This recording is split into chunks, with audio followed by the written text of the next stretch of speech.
Welcome to another Stopping Socialism video. Donald Kendall here with Justin Haskins. Justin, I want to talk to you about this article that I just saw. This is an article from the Daily Wire titled MSNBC's Chris Matthews explodes on Democrats over socialism. Quote, "It doesn't frickin' work." So it starts off saying left-wing MSNBC host Chris Matthews exploded on the Democratic presidential candidates following Friday night's primary debate for embracing socialism, saying it doesn't freaking work. Quote, "The issue of the campaign is the word socialism," Matthews said. "Some people like it, younger people like it. Those of us like me who grew up in the Cold War and saw some aspects of it, if they're visiting places like Vietnam like I have and seeing countries like Cuba being there, I've seen what socialism's like, and I don't like it, okay," Matthews said. It's not only not free, it doesn't freaking work. So, Justin, these comments followed. First of all, you got to sound angrier. Chris Matthews is always angry. He's always screaming, "It doesn't freaking work." You got to like really, we got to feel the anger coming up. The Chris Matthews quotes, that's for sure. I'll stick with the Bernie Sanders ones. But So this was after the debate on Friday, which I don't think anybody watched. New Hampshire, obviously, this is right before the New Hampshire primary. So considering that these are the comments from Chris Matthews, are you surprised by this, sir?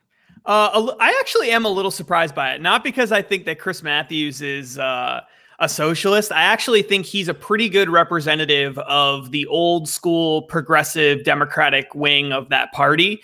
What surprises me is that he knows that that's where they're headed. And it's a little late in the game to be trying to change things around now. It's way too late. I mean, it's going to happen. I hate to break it to you, Chris, but it's going to happen. And there's no stopping it at this point. I mean, Joe Biden's campaign, that looks like it's dead.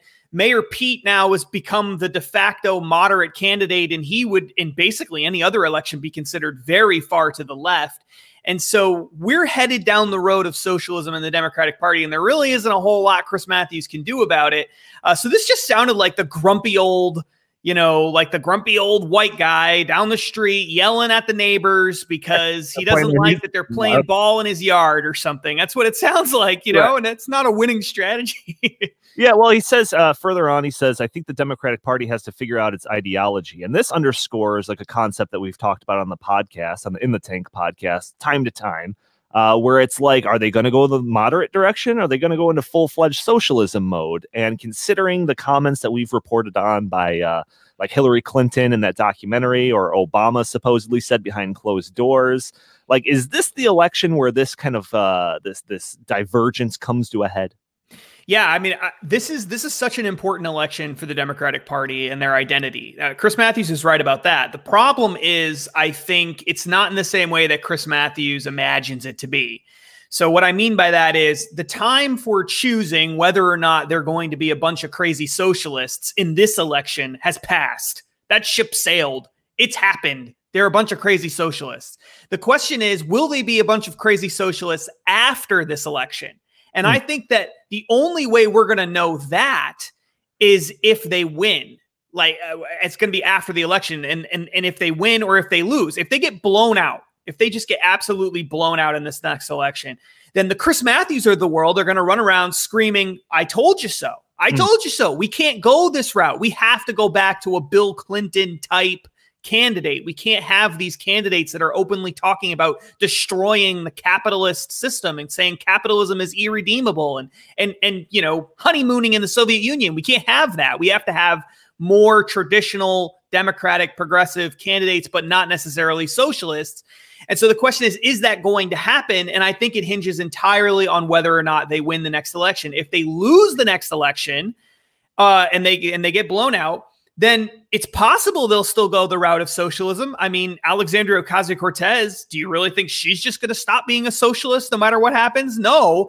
But the question is, are they going to realize they would be totally stupid if they continued going in that direction after getting blown out? If they win, then you would think that they absolutely will double down on this. Why wouldn't they, right? Until they start losing elections. So this election is actually...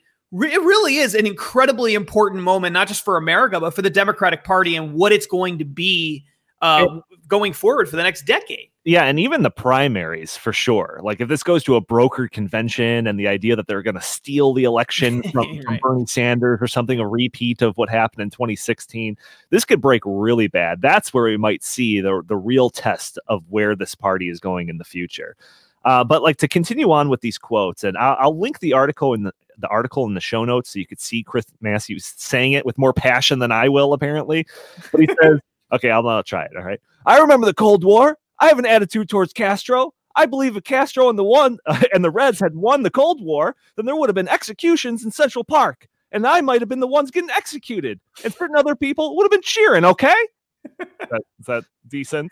Yeah, it's better. We're getting better. We need to get you in like a class or something like that. So I have a problem with people who took the other side. Matthews continues.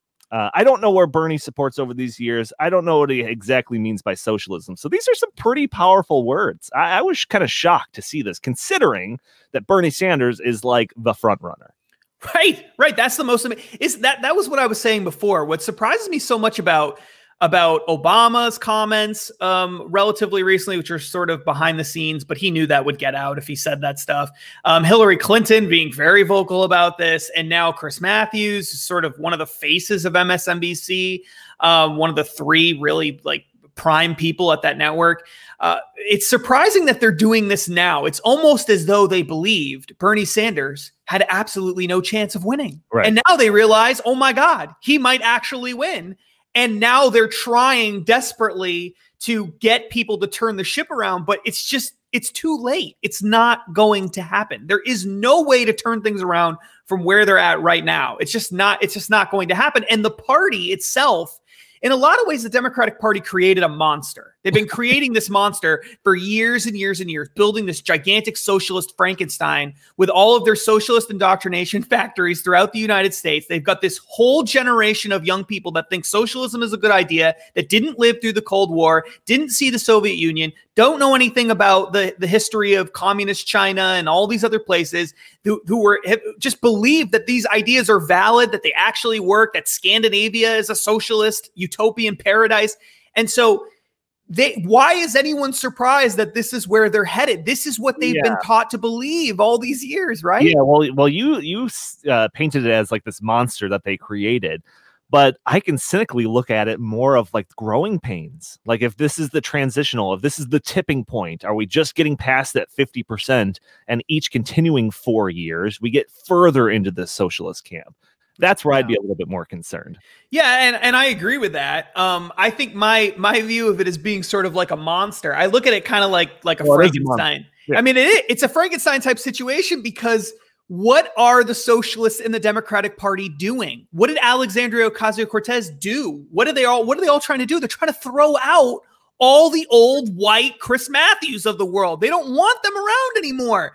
And that's the whole point, right? So they created this whole class, this whole group of radical young socialist Democrats. And now they're surprised that those radical young socialist Democrats want a socialist radical candidate. Of course, that's what they want. And they're not going to tolerate people like Chris Matthews telling them that it's wrong. And so they have created a monster, and they're going to have to live with that reality going forward. And like I said, it's possible that people might see the error of their ways if they get blown out in yet another election.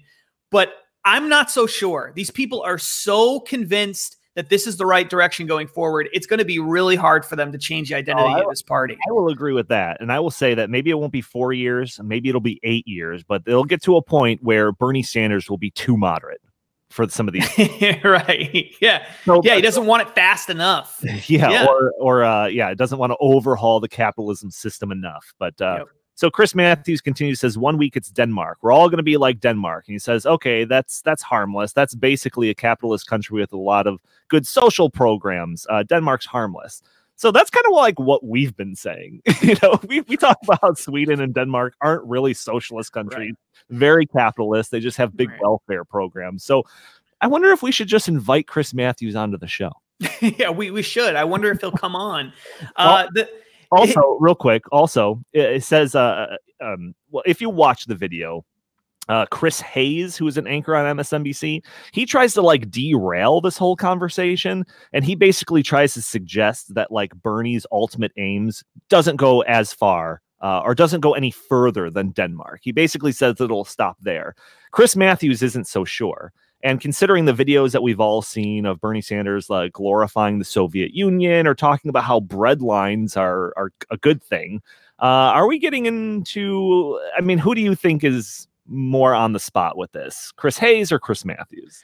I think when you start, looking into what these people actually are calling for and what they actually believe, when you look at the details of the Green New Deal and you look at some of those other policies, there's no question whatsoever that this is going well beyond anything that we see in Scandinavia. And as we've talked about many times before, Scandinavia has been moving in the opposite direction over the past 20 or 30 years, not moving in the direction of Alexandria Ocasio-Cortez and Bernie Sanders. They've tried a lot of the most radical ideas that they've been proposing, and they didn't work, and they reversed those policies, and they've moved in a more free market direction. They're still liberal countries compared to what we are in the United States in many respects, but in many other respects, they're actually more free market than we are. So the idea that that this is what they mean by socialism, well, then why use socialism as the word? Why not just say, what is, and this is really the point. If all they mean by socialism, if all Bernie Sanders and AOC, if all they mean by socialism is Sweden, Norway, and Denmark, then why say socialism? Why not just say progressivism? What's the difference? What's the difference between liberalism and progressivism? What in their minds and socialism? What's the difference between all these different terms? They use them all interchangeably. They talk about $15 minimum wage and single payer healthcare and like a few other things. And they say, well, that's all I mean by socialism. Well, if that's all you mean, then what's the difference between you and Barack Obama? There is no difference. You're basically the same person, and he doesn't call himself a socialist. So why is it that you call yourself a socialist? And then the other thing is, why do you join parties? And this is in organizations, in the case of Alexandria Ocasio-Cortez, and associate with people who do say that they want to destroy capitalism completely. Why do you do that? If you're supposedly just, a Scandinavian Democrat, that's all you are, then why are you associating yourself with people who say capitalism is irredeemable? We have to overthrow the capitalist system. We have to replace it with a completely different system. That's not what Scandinavia is. They have a capitalist system. That's what Chris Matthews is saying here. And so that's really the question. And then in Bernie Sanders' case, just recently, as we saw, there were some crazy people in his campaign, field organizers and such, who have been caught on tape by Project Veritas saying crazy, crazy stuff about locking people up and re-education camps and all kinds of crazy stuff. The gulags weren't that bad. And yet the Bernie Sanders campaign, as far as I know, still has not done anything to get rid of these people. Right. So if they're just a Denmark Democrat, then why do they have these people in their campaigns? Why aren't they disciplining themselves and running away from these people? Why aren't they doing that? The answer is because I think they're actually much more sympathetic to that line of thinking than they're willing to admit publicly. Yeah, and as you said, like, this is the moment. I believe that this is seriously where we're starting to see the Democratic Party going towards socialism. What we've seen over the past couple of decades is that that terrible connotation on socialism, made it a dirty word politically, has faded away. And it's being something that's being embraced by people like Ocasio-Cortez and Bernie Sanders. And that is why Justin and I think it is so important to embark on the Stopping Socialism program here at the Heartland Institute. So we encourage you, for those people that are just as passionate about fighting back against this political scourge, to join us, subscribe to our channel, Stopping Socialism on YouTube, subscribe to us on Facebook, Stopping Socialism. I'm pretty sure you can find us on Twitter, pretty much everything. We're going to be spreading out over the next couple of months. We really want to make this project as big as possible. Justin, do you have any last words before we sign off for this little mini episode? I don't, other than to say, as Donnie just said, please subscribe and share these videos with your friends and family members, because guess what, ladies and gentlemen? It's not going to be talking heads on Fox News or politicians that save this country. It's going to be regular people like you. So do your homework, learn about socialism, learn about the dangers of socialism, understand these core concepts and ideas, and share them with your friends and families and your coworkers around the water cooler and anyone you can, because that's how we're going to win this battle going forward. It's not going to be with talking heads and famous people. It's going to be with regular folks like you spreading the word about capitalism and socialism and telling people the truth about what's been really going on over the past 100 years with socialism around the world. All right. And that'll do it for today. We'll talk to you tomorrow.